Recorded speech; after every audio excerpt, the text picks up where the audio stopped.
University of Sioux Falls Stewart Center gets renovated, USF students take a break from studying, and a recap of SDSU's basketball teams reaching the NCAA tournament. All this and more coming up next on College.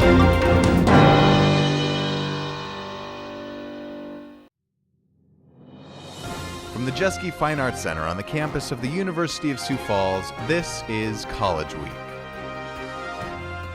With Alex Bainey, Hannah Olson, Crosstalk with Ethan Graham, and Sports with John Vanentop. Good morning, I'm Hannah Olson. And I'm Alex Bainey. Thanks for joining us. So Hannah, we got a great show today. We do, yep. We got Ethan Graham sitting down with Steven Slabaugh on Crosstalk. Steven talks about his trip to Jamaica, so yeah. So it should be really great, I think. It should be awesome.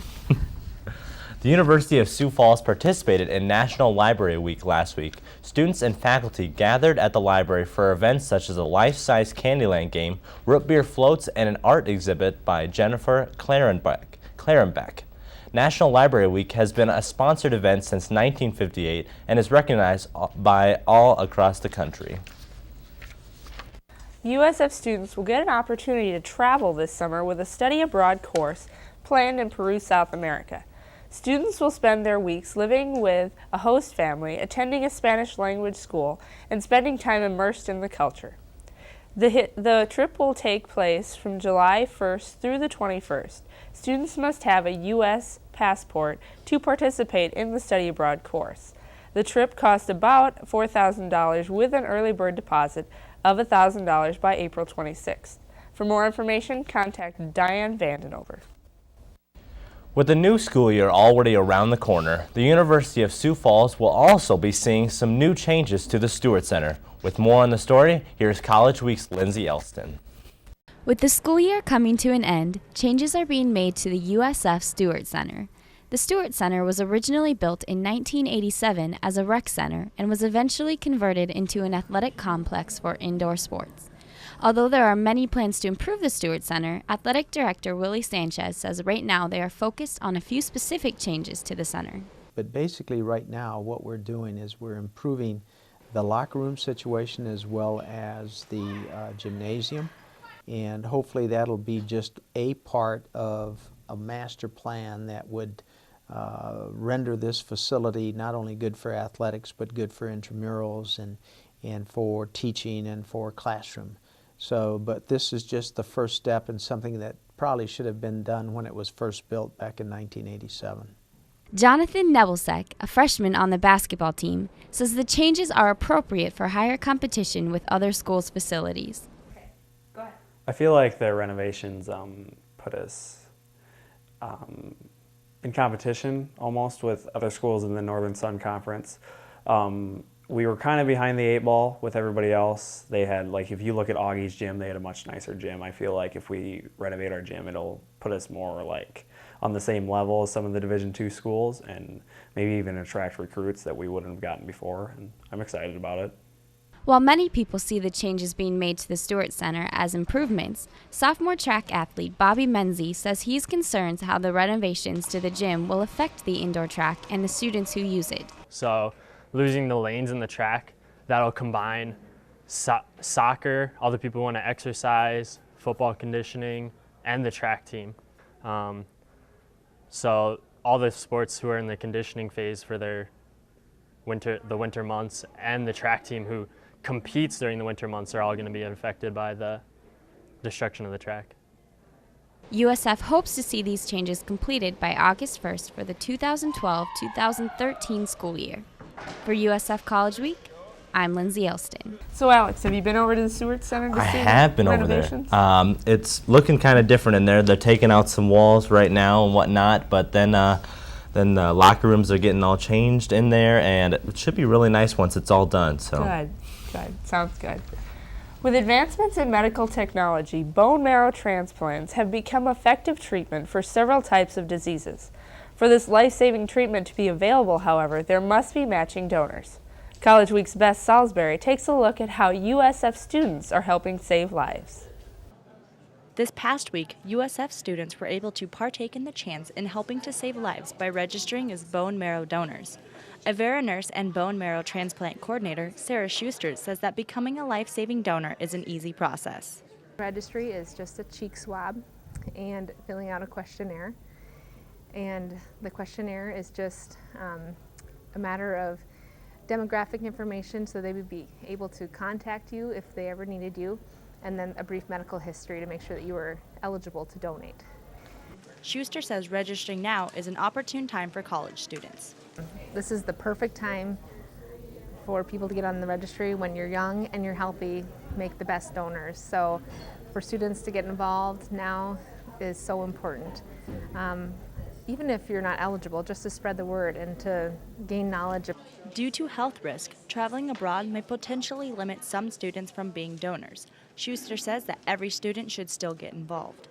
They do look at a lot of screening eligibility and your travel. They more look at things like if you've been into a travel area that maybe has high risk of like SARS or disease-stricken areas in the world, so more like Africa and some of those other areas that we would travel, even certain places in Mexico. But it wouldn't say that you couldn't donate. It would just be that we would let the recipient be aware of that potential risk. We would never want to do harm to donors, so if you were ever asked, you would get tested to make sure that you were healthy enough to go forward with the donation process, because we would never want to do harm to donors.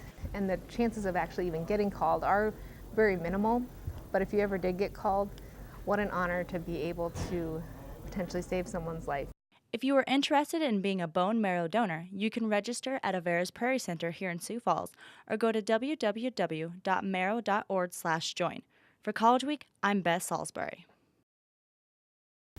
Coming up next, 16 states charge Apple with an antitrust violation. Don't go away.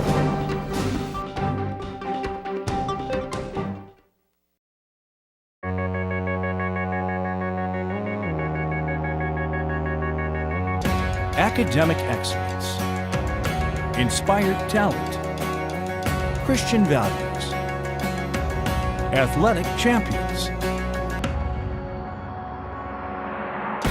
This is the University of Sioux Falls. Proud to be with you the whole way.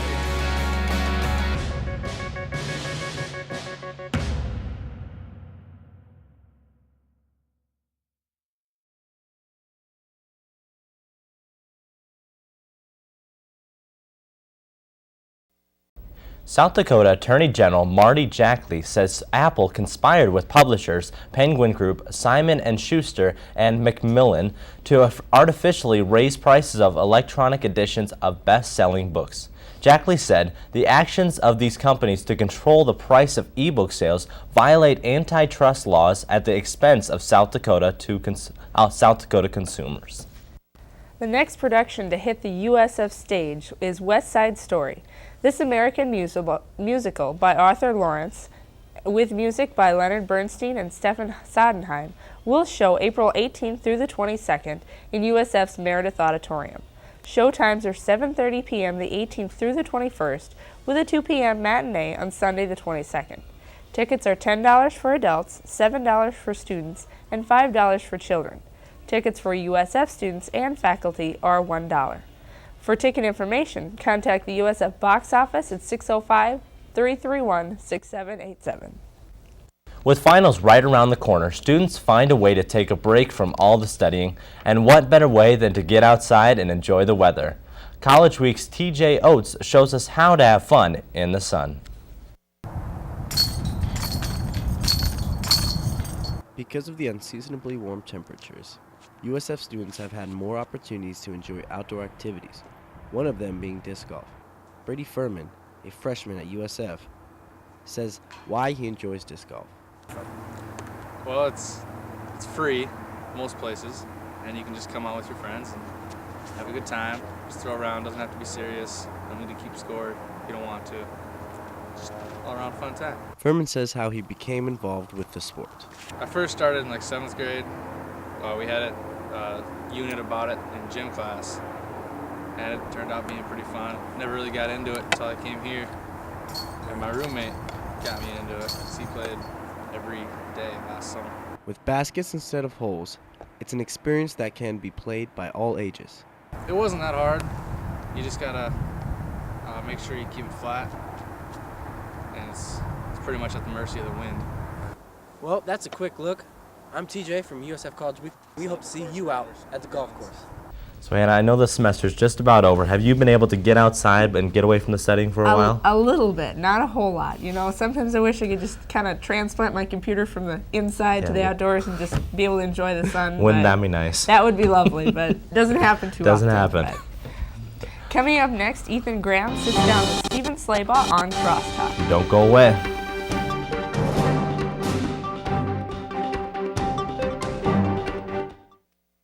For the past 10 years, College Week has been a staple in the USF community. Shot on campus in the Jeske Fine Arts Building, College Week allows students real-life experience in the world of news anchoring and to put their creative skills to use, with 4 editing bays, multiple cameras, and limitless talent. Each semester, new faces are chosen to anchor and be a part of the College Week team. I'm thankful for being able to be a part of College Week for the past 2 years. This is my first semester being an anchor. Being in College Week has taught me skills that I will use after graduation.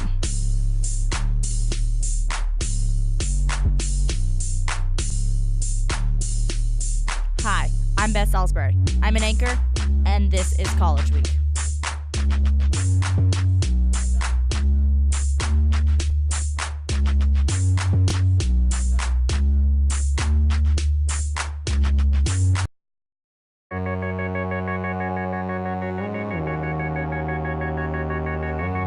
Academic excellence, inspired talent, Christian values, athletic champions. This is the University of Sioux Falls. Proud to be with you the whole way.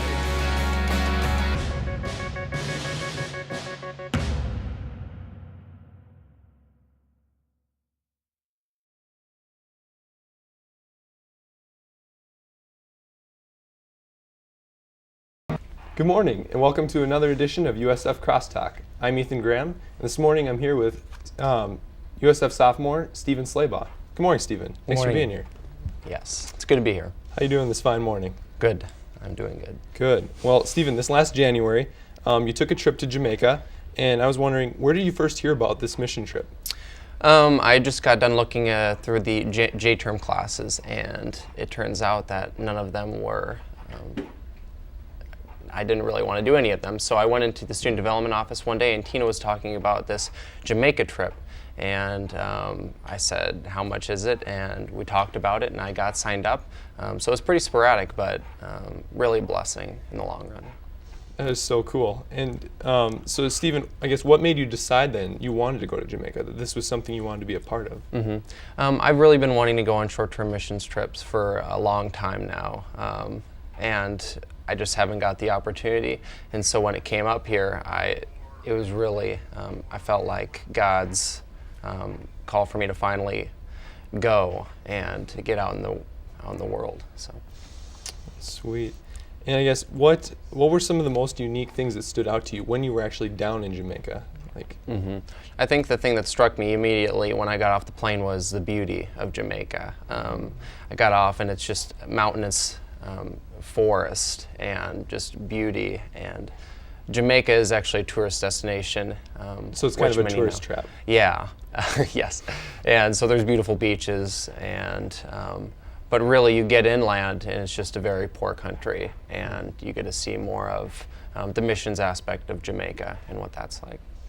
Would you say the greater percentage of the populace is poor, or how does that all play out? Yeah, absolutely. Yeah, I would definitely say that the majority of Jamaica is very poor, but when Americans or tourists come in, their first impression is that Jamaica is probably a pretty wealthy country because that's all they see.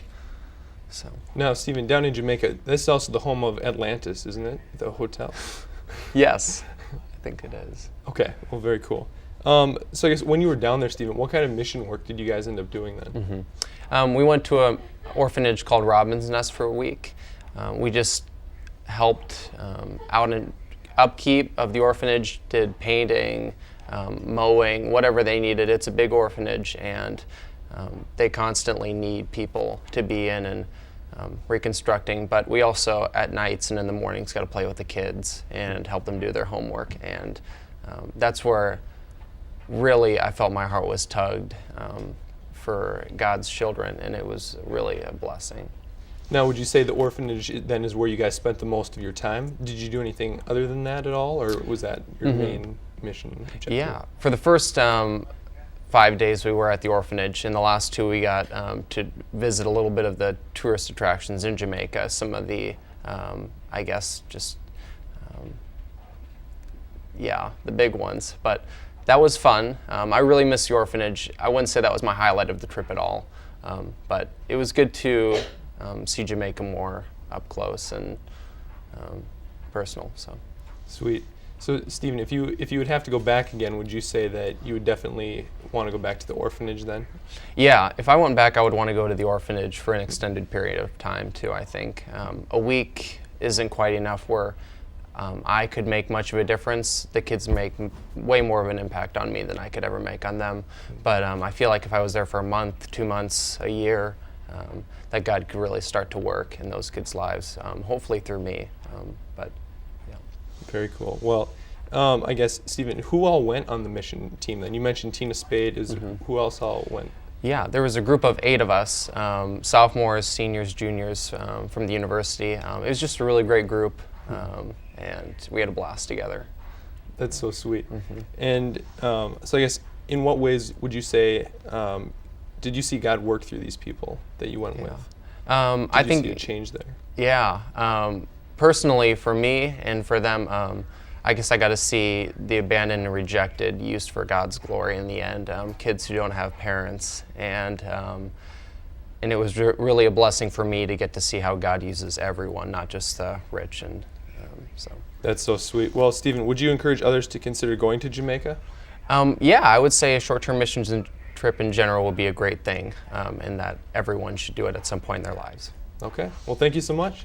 That concludes this week's edition of Crosstalk. Please join us next week for another edition of USF Crosstalk. Up next.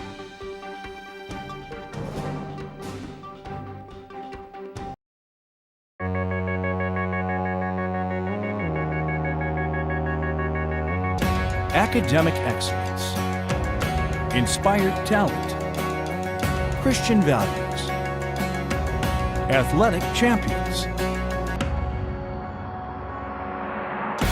This is the University of Sioux Falls. Proud to be with you the whole way.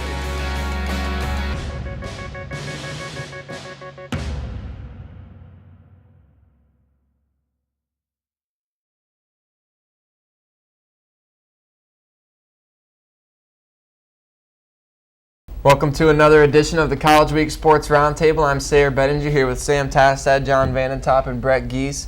And Sam, you went up to Brookings and took a look at the men's and women's basketball team. What can you tell us about that? Yeah, I went and interviewed some players and coaches about their recent trip to the NCAA tournament. Well, here's Sam's inside look at SDSU men's and women's basketball. A few weeks ago, the South Dakota State men and women's basketball teams went dancing to the NCAA tournament. For the women, they have become familiar playing on the big stage every year they have become eligible.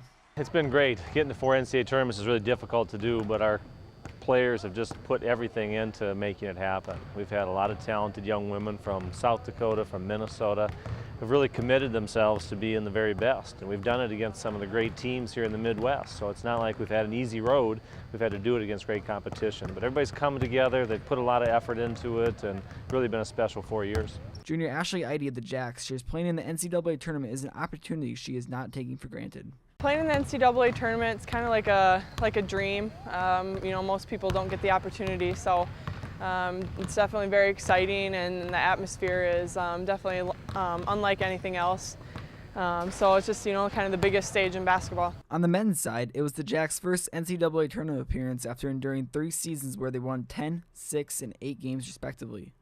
Coach Scott Nagy gave a different approach in prepping the Jacks for their game against Baylor. Your typical speech of the David versus Goliath, but what I did is talk to him a little bit more about the specifics of that story, because most people don't know about the specifics of that story. And so I went into it with the players and talked to them about how it came about, and the fact that the reason that David was able to defeat Goliath is, number one, he was prepared. Because as a shepherd, he had to kill lions, he had to kill bears, he had to take care of the sheep and protect them, and so he wasn't afraid of a man. Number two, he was loved, and I wanted to make sure that our players understood they had both those. They'd been prepared, they were loved, and I wanted them to go out and play relaxed. Junior Tony Fegan talked about how the Jacks got out to an early 19-7 lead over Baylor. Started out hot. We knew we could play with them from the start, and we did start out really hot. Our perimeter guys were knocking down some big shots. Obviously, we did get out to that league, and it kind of, in a sense, felt like when we played Washington out there, and we got a good jump on them, and we just kind of went cold for a while there in the first half, and they capitalized. And Idy explains playing for the Jacks is special and an opportunity to represent the state of South Dakota.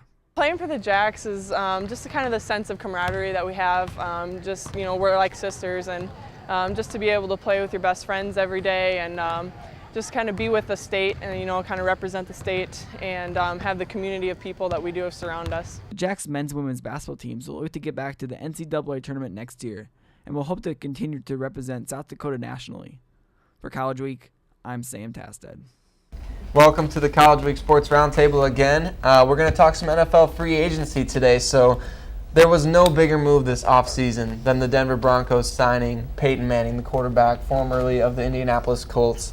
Close to a $100 million contract. Guys, is this the greatest free agent signing of all time? And John, I'll turn it to you since you're a fellow Broncos fan.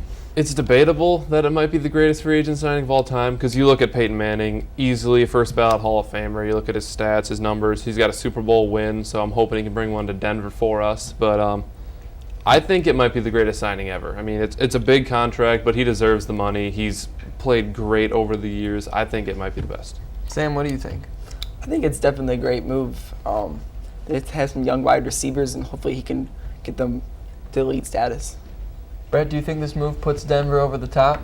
I think it has to put Denver over the top. I mean, the one thing that they truly needed last year was a quarterback that could go out there and throw for 300 yards a game. So, I mean, you got that with Peyton Manning. All these young wide receivers are just going to become so much better with him. So, yeah, it definitely puts him in top 5 of the league right now. Yeah, and they were winning games. They won a division without him, without a passing game really at all. I mean, as much as we loved Tebow time around here, especially this last football season, I mean, just made the whole football season that much better. But do you guys think that the Broncos, we talked about last year, Peyton Manning was the MVP. Do you think that he can be MVP caliber, the same Peyton Manning from a couple of years ago that we've come to know? A lot of the workouts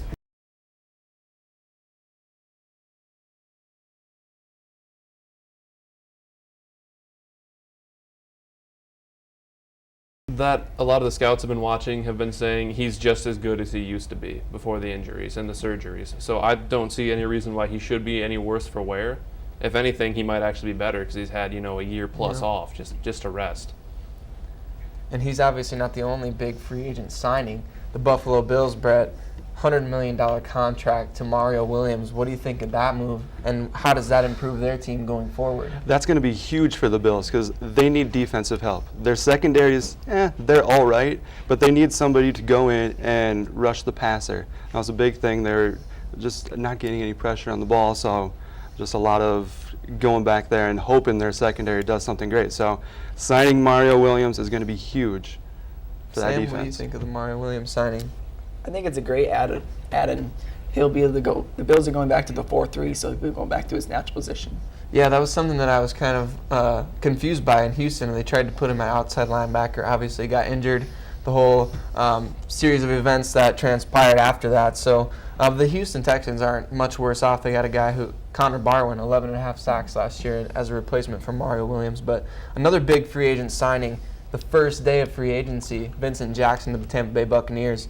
John, do you think that the Buccaneers can get back to that 10-6 type team that they were a couple of years ago with the addition of Vincent Jackson? I don't know about 10-6. I can see them making a much bigger playoff push this year than last year because last year, they were pretty bad, we'll just say. Yeah. They add an offensive weapon like Vincent Jackson to that offense, give Josh Freeman the first deep threat and possession wide receiver he's ever had in his career.